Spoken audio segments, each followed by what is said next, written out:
Mae'r fideo yma yn rhoi cyflwyniad i JiT5, sef darn o feddalwedd ar gyfer y cyfnod sylfaen ac o bosib blwyddyn 3 a 4 sydd yn cynnwys nifer o wahanol adnoddau. Felly, down ni'n fewn i J2E drwy mewn gofnodi hwb gyntaf a wedyn clicio ar J2E a wedyn mynd ar JiT5. So ni'n clicio ar JiT5, mae'n gwneud wedyn y diagor hwn. Felly, ar hyd y top yn hyn gyntaf, fi eisiau just denu sylw at hyn gyntaf, felly mae gen i ran ysgrifennu, so os ydych chi eisiau'r plant ysgrifennu darn o waith, mae posib i nhw wneud o ar darnpled gwag, neu mae posib i chi ddod template mewn eich hunain yn fan hyn. Wedyn mae gennych chi'r fath efo paent, felly mae posib i nhw wneud lluniau, dod â lluniau i mewn i'r llun yn fan hyn, neu defnyddio template yn barod yn fan hyn er mwyn i ysbrydoli.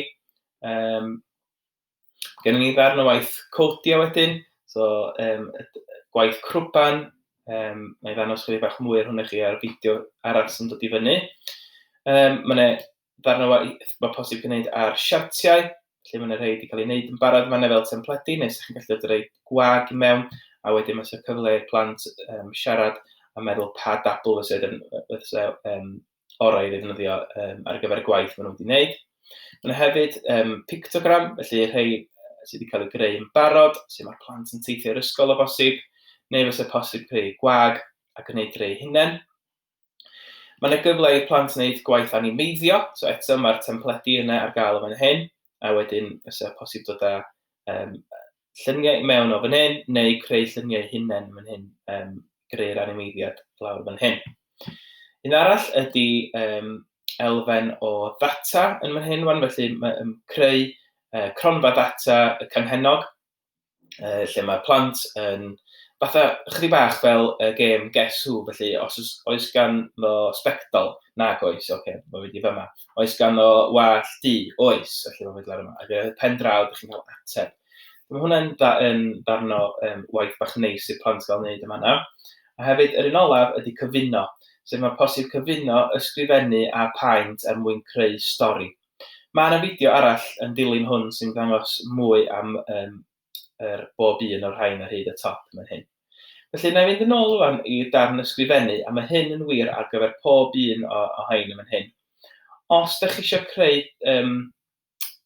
un newydd, fel ydych chi'n mynd fewn iddo fo gyntaf, mae'n rhoi dewis, ydych chi'n dewis template, a wedyn, sgwennu wedyn. Beth sy'n neis am hwn ydy bod y plant yn dechrau dod i arfer hefo golygu gwaith eu hunain. Felly, os ydyn nhw eisiau newid lliw, mae'n posib gwneud yn syml fel yna, newid y ffont, newid maint yr ysgrifen fel yna. A hefyd, mae posib pwyso'r bwtwm yn fan hyn er mwyn darllen y gwaith yn ôl. Felly, mae hwnna'n ffordd dda o wirio i gwaith i weld os nhw wedi sillafu'n gywir. Un diwrnod braf. Mae'n cwbl sy'n angen gwneud, pwyso'r bwtwm yna. I arbed, mae hyn yn wir ar gyfer pob un o hyn ar hyd y top yn fan hyn. Di rhoi'r teitl mewn i fan hyn. A wedyn, mi fydd y plant wedyn, bydd y gwaith wedyn yn safio yn ffolderu'r plant. Felly, ffordd i'n gwneud hynna ydy, teipio'r teitl fan'na, pwyso arbed, a wedyn fydd hwnna wedi safio yn ei ffolder. Os ydych chi eisiau gwneud un newydd, fysa posib pwyso'r seren fan hyn, a mae o'n creu un arall, ydych chi'n dewis template arall, ac yn cychwyn ar y gwaith eto. Fel o'n i'n dweud, mae yna fideos fan yn dilyn sy'n dangos chydig bach mwy ar sut i ddefnyddio rheina yn y dosbarth.